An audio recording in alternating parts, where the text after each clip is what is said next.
one thing was for sure. They both believed Sparks to be a total tool. Be an exciting contest which shows that divorced couples can still have fun together, right? Mythological hero H-list. C. On the spot dice spin. We are experiencing technical difficulties. Please stand by. Alright, I've now recovered from doing that god-awful Vanna White movie, and I've finally gotten rid of that. Now I'm back to doing actual, honest-to-goodness game shows. And as you know, we had a viewer's choice poll this month on GameShowGarbage.com. It was black and white choices this time around. And while doing this poll, I figured out there were three types of game shows in the 50s and the 60s.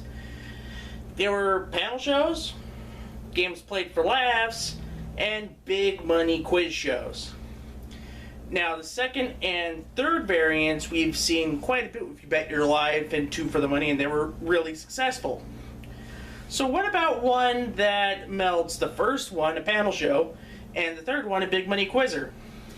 Well, that's what you get right now with Penny to a Million. And after this, you wouldn't want to spend 1 penny watching this show. Penny to a million.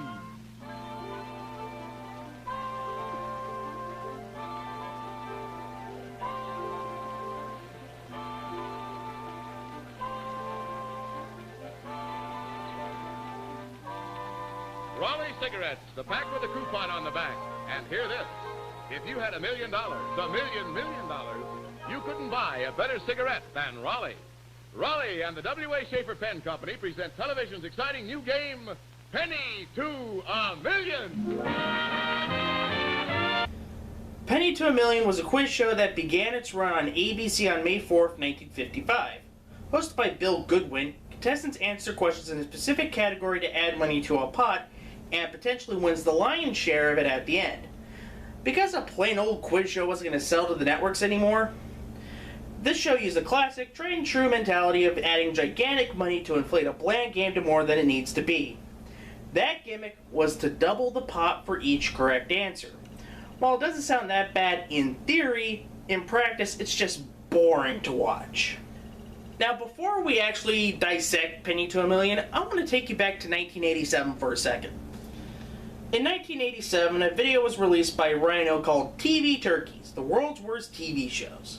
Hosted by Skip Young, this video showed off clips of what was considered as some of the worst TV shows of the 50s and 60s. TV Turkeys, the world's worst television shows. Some of the most god-awful garbage that ever graced the idiot box. Yes, I'm talking industrial strength, utter trash. But boy, did we have some good times watching all that crap. Later on in the tape, Skip talks about the quiz show scandals and brings up Penny to a Million. Skip mentions that for the show, the sponsor Raleigh Cigarettes picked all the questions for the show. That would be quite cheeky and explain why the tape will show such a category dedicated to tobacco, with many blatant plugs for Raleigh Cigarettes given by host Bill Goodwin. Hey, who am I to judge the veracity of Wally Plumstead and the fine folks at Rhino? Well, let's talk about this TV turkey already. Speaking of Bill Goodwin, he hosted this because Bud Collier wasn't available to do the show. He was the host for the pilot and was more than likely tied up with both To Tell the Truth and Beat the Clock at the time. That is a shame because out of all the hosts of the time, Bud had to be considered one of the best, if not the best. Bill Goodwin, on the other hand, isn't that good. He's good at reading questions, but I describe him as a disingenuous huckster. While talking to the contestants during the lone episode that's up on YouTube, he talks to a contestant about her 1930 Dodge that she drove to the show and says that she should go and break the bank with Burt Parks so he could sell her a brand new 1956 Dodge. I'd be pulling my hair out if I was the producer because Goodwin was putting over another show because of the Dodge sponsorship. An ace host would have told her that if she did well enough, she could win enough to buy a brand new Dodge. Instead, Goodwin comes off as a schmuck. A schmuck whose bright spot is plugging away Raleigh cigarettes and Schaefer pens and little else. And the game isn't that much better either. It's your box standard quizzer with only a few minor tweaks to it. 4 contestants were asked questions in a specific category with the difficulty going up for each right answer. The first right answer of the game was worth 1 penny, and each subsequent answer doubled that penny until it capped at 500,000 pennies or $5,000 cash. Not only that, play would pass to the next person in line until one contestant is able to come up with the correct answer. That player is eliminated, and the category is discarded for a new one until there's one person left in the game and they move on to the finals. While the format is okay on paper, it's just tedious and boring to sit through. Unlike certain shows at this time, such as the $64,000 question or the previously mentioned Break the Bank, they were crafted well and built up drama nicely. Penny to a Million doesn't do any of that. It's like sitting through one of the old radio quizzes of the 30s and 40s, such as Uncle Jim's Question Bee 40 years later. After the front game is played twice, the 2 remaining contestants bring their banks together and try to win the lion's share of the pooled together money.